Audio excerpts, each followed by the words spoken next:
हाँ हेलो नमस्कार दोस्तों, global science research YouTube channel में आपका स्वागत है। हमने हिंदी व्याकरण का सेशन स्टार्ट किया था, जिसके अंदर हमने शुरू में स्टार्टिंग में रस पढ़ा है। रस के बाद हमने अलंकार पढ़ा है, फिर अलंकार के बाद हमने छंद की सीरीज स्टार्ट की थी। छंद के अंदर हमने मात्रिक छंद के अंदर जितने भी हमने प्रकार थे उसके हमने बात की थी। मात्रिक छंद क्या है और उसके प्रकार कौन कौन से हैं। फिर उसके बाद दोस्तों हमने वर्णिक छंद की बात की थी, और वर्णिक छंद को हमने बोला था कि अगले सेशन में हम बात करेंगे। बस थोड़ा सा जस्ट उसको डिफाइन किया था, बाकी हमने उसके प्रकार को हमने आज की वीडियो में थोड़ी बहुत डिस्कस करेंगे, उसके अंदर क्या क्या आएगा, और जो एग्जैक्ट इसके प्रकार आएंगे वो आपको अगले वीडियो में आएंगे।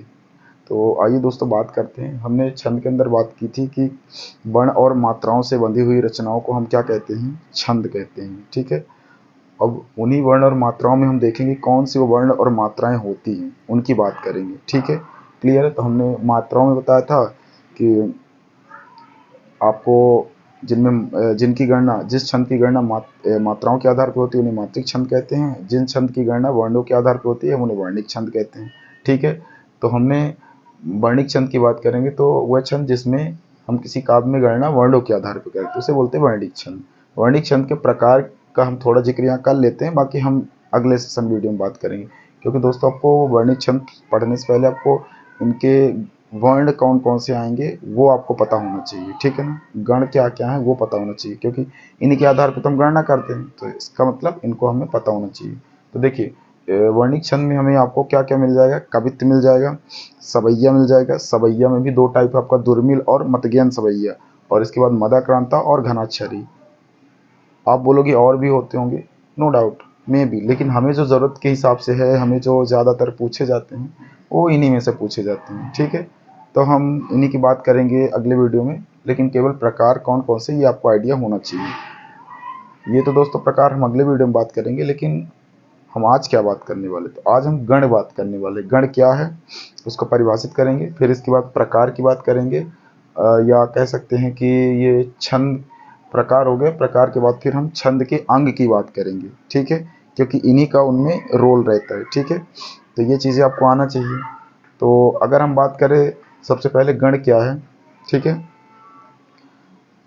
तीन अक्षरों या वर्णों के समूह को हम क्या कहते हैं दोस्तों, गण कहते हैं। ठीक है ना, तीन वर्णों या समूहों, तीन वर्णों के समूह से मिलकर बना हुआ शब्द क्या कहलाता है, गण कहलाता है। ठीक है, उदाहरण के तौर पे भी आप यहाँ पे कोई भी किसी भी गण का आप उदाहरण लेके बता सकते हैं। जैसे यगण लिख दिया तो आप सिंगल सिंगल मात्राएं बना बना के और दिखा सकते हैं उदाहरण के तौर पे, लेकिन चूंकि प्रकार के अंदर दिया हुआ है तो हमने अलग से उदाहरण नहीं बताया है। अगर प्रकार की बात करेंगे दोस्तों, तो प्रकार में इसका जो फॉर्मूला होता है, या माता राजभा सलगा, इसी में पूरा प्रकार आपका छुपा हुआ है।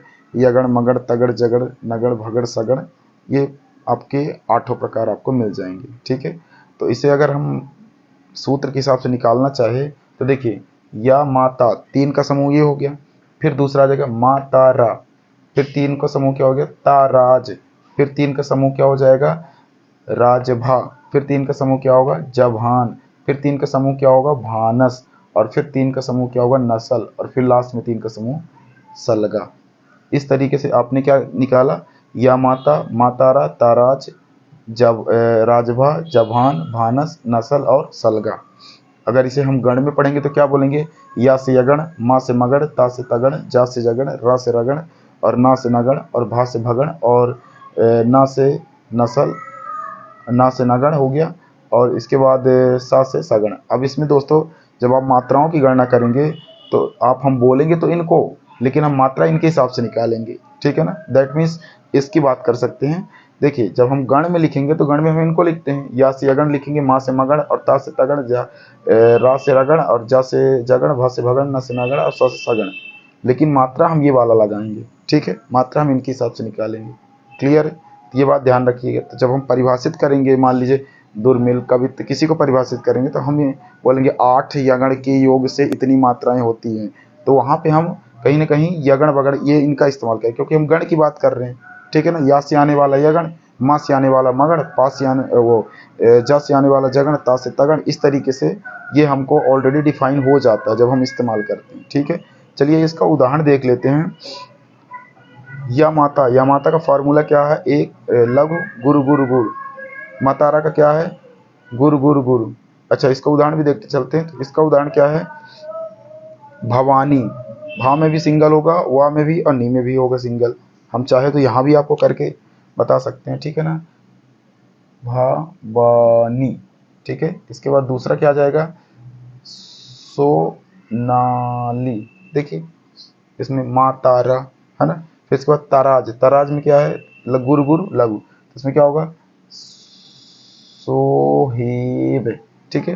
फिर इसके बाद तीसरे वाले का क्या होगा, ताराज हो गया। ताराज के बाद आपका जभान, जभान में क्या होगा दोस्तों, जभान की अगर बात करेंगे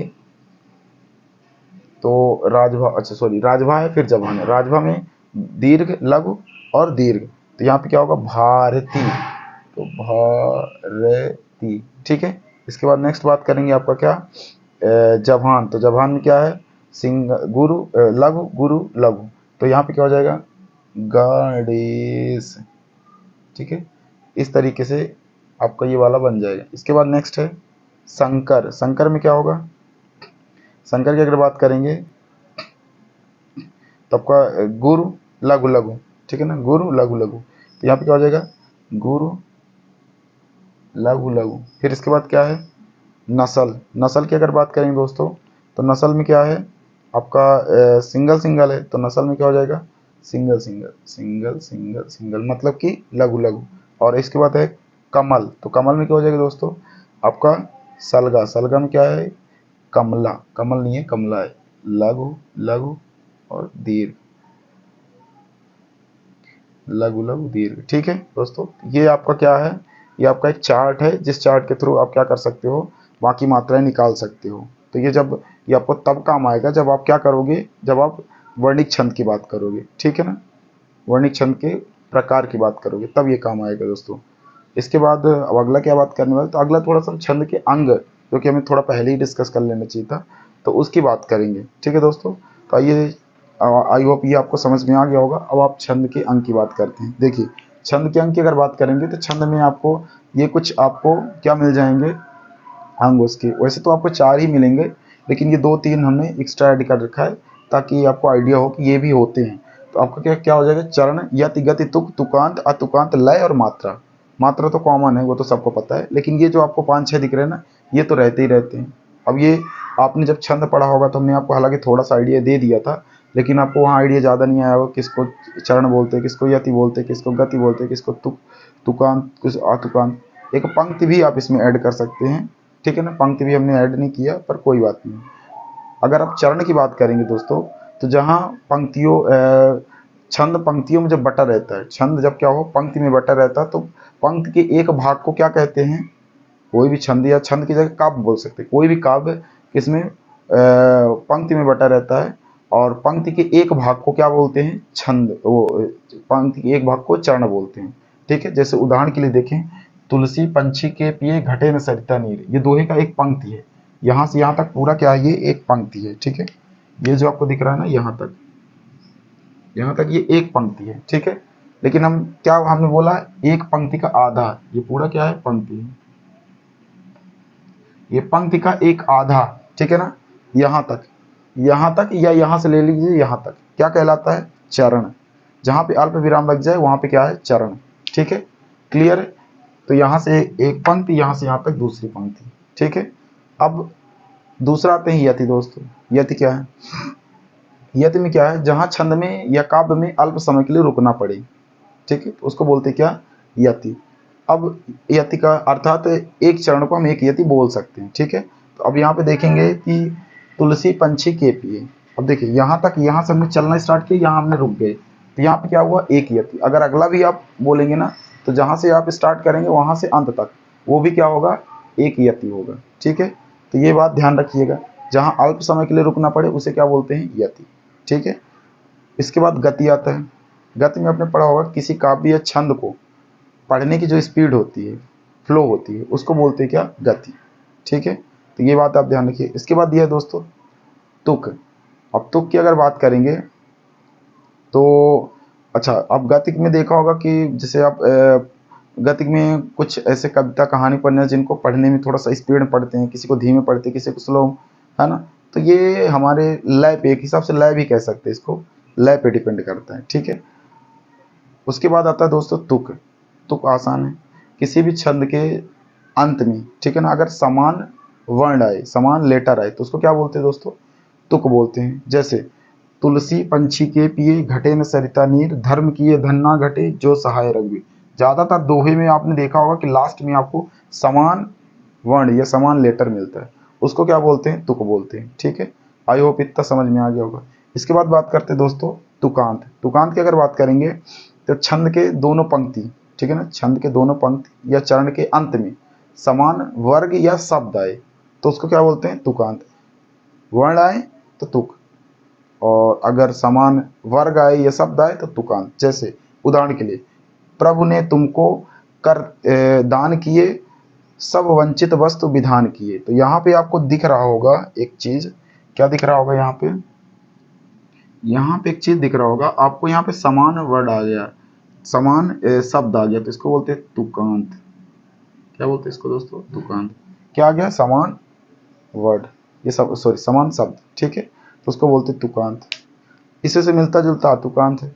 इसमें क्या बोला गया है, छंद के दोनों चरण के अंत में, ठीक है ना, जो चरण है आमने सामने, उसके अंत में आपको क्या मिले, समान वर्ण सॉरी असमान वर्ण या असमान शब्द मिले, तो उसके लिए क्या बोलते हैं, अतुकांत। जैसे इसमें अगर आप देखेंगे, सब धरती काजग करो, लेखनी सब वनराज, सात समुद्र की शशि करो, गुड़ गुड़ लिखा न जाए। तो वहाँ पे देखिए, यहाँ पे असमान दिख रहा है, यहाँ पे वनराज है, यहाँ पे जाए है, ना तो शब्द मिल रहा है ना तो आपका वर्ण मिल रहा है, इसलिए इसको बोलते हैं अतुकांत। इसके बाद नेक्स्ट बात करते हैं दोस्तों लय। लय की अगर बात करेंगे तो छंद को जिस स्वर से पढ़ा जाता है, या सुर भी बोल सकते हैं, जिस स्वर या जिस सुर, सुर मतलब होता है ताल जिसे बोलते हैं, या किस ढंग से गा रहा है ना, लिरिक्स जिसे बोलते हैं। और स्वर भी पढ़ सकते हैं, क्योंकि आप जब किसी भी शब्द को बोलेंगे तो तेज बोलेंगे या धीमा बोलेंगे, तो सुर भी बोल सकते हैं। तो सुर या स्वर दोनों बोल सकते हैं, ठीक है ना, से गाया या पढ़ा जाता है, पढ़ भी सकते हैं गा भी सकते हैं, तो उसे क्या बोलते हैं, लय, ठीक है। उसके बाद आता है दोस्तों मात्रा। किसी स्वर के उच्चारण में, है ना, किसी स्वर के उच्चारण में जो समय लगता है, अब धीरे बोलेंगे तो लघु, तेज बोलेंगे तो गुरु, तो लघु वाले में लघु मात्रा, गुरु वाले में गुरु मात्रा। तो किसी भी स्वर के उच्चारण में जो समय लगता है उसे क्या बोलते हैं, मात्रा। आई होप आपको ये दोनों समझ में आए होंगे। एक बार रिपीट करते हैं, देखते हैं क्या क्या हमने। देखिए दोस्तों, छंद बताया, वर्ण मात्राओं से बनी हुई रचना छंद कहते हैं। फिर प्रकार बताया वर्णिक और मात्रिक। एक मुक्तक छंद भी मिलेगा दोस्तों। एक तीसरा छंद अगर आप देखोगे तो वो हम आगे बता देंगे।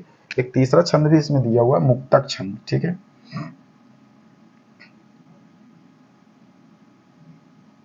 एक तीसरा छंद है मुक्तक छंद, मुक्तक छंद, मुक्त छंद है, मुक्त छंद बोल सकते हैं, मुक्त छंद भी बोल सकते हैं, ठीक है। क्लियर है, तो ये भी ध्यान रख सकते हैं, है ना, वो हम बता देंगे आगे जब आप बात करेंगे तो मुक्त छंद को क्या बोलते हैं। फिर इसके बाद हमने वर्ण की बात की, जिसकी गणना वर्णों के आधार पर करते उसे वर्णिक छंद बोलते हैं। वर्णिक छंद में हमने प्रकार बताया, कवित्त, सवैया, दुर्मिल, मतगन सवैया, फिर उसके बाद मदाकांतरा, घनाक्षारी।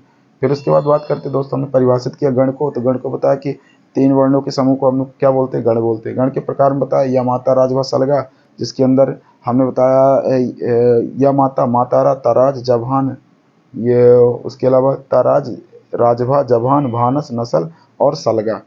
उसके अलावा या से यगण, माँ से मगड़, ता से तगड़, रा से रगड़, जा से जगण, ना से नगड़, भा से बगड़, और ना से नसल और सा से सगण। इस तरीके से हमने इसके मात्राओं के हिसाब से हमने इसके उदाहरण वगैरह भी बताए, ठीक है। उसके बाद हमने दोस्तों चरण या छंद के अंग बताए, चरण, यति, गति, तुक, तुकांत, अतुकांत, लय, मात्रा। हमने चरण में बताया कि किसी भी काव्य में जो एक पंक्ति होती है उसको हम क्या बोलते हैं, चरण बोलते हैं। एक पंक्ति का जो आधा होता है हम उसे क्या बोलते हैं, चरण बोलते हैं, ठीक है। क्लियर, मतलब कि दो चरण मिलके एक पंक्ति बनाते हैं। फिर इसके बाद यति बताया, तो यति में हमने क्या बताया दोस्तों, कि जहाँ अल्प समय के लिए, काव्य में जहाँ अल्प समय के लिए रुकना पड़े उसे क्या बोलते हैं, यति बोलते हैं। गति में हमने क्या बताया, किसी भी काव्य को पढ़ने का जो फ्लो है उसको बोलते हैं आपको गति। उसके बाद प्रवाह या फ्लो जो भी बोलो। तुक, किसी भी छंद को जो किसी भी छंद के जो अंत में समान वर्ण आए उसे क्या बोलते हैं, तुक। कांत में क्या बोला हमने, जब किसी भी काव्य या छंद को हम पढ़ते हैं तो उसके अंत में, दोनों चरण के अंत में क्या है, समान वर्ग आए तो उसको बोलते हैं तुकांत। अतुकांत में क्या है, किसी भी छंद के अंत में या किसी भी छंद के चरण के अंत में या पंक्ति के अंत में क्या मिले आपको, असमान वर्ड। हमने उदाहरण में भी दिखाया। उसके बाद लय, किसी भी काव्य को पढ़ने का जो सुर है या स्वर है ना, जिस स्वर से किसी काव्य को जिस स्वर से या सुर से पढ़ा जाए या गाया जाए उसे बोलते हैं लय। मात्रा, किसी स्वर के उच्चारण में जो समय लगता है उसे क्या बोलते हैं, हम उसे बोलते हैं मात्रा। ठीक है, आई होप ये आपको पसंद आया होगा, आपको समझ में भी आया होगा, और अगर पसंद आया तो आप इसे लाइक ज़रूर करें और अपने दोस्तों के साथ शेयर करें ताकि उनको भी फ़ायदा मिले। ठीक है, और हमारे चैनल को सब्सक्राइब कर सकते हैं ताकि आने वाला वीडियो आपको जल्द से जल्द मिले। ठीक है, जय हिंद दोस्तों।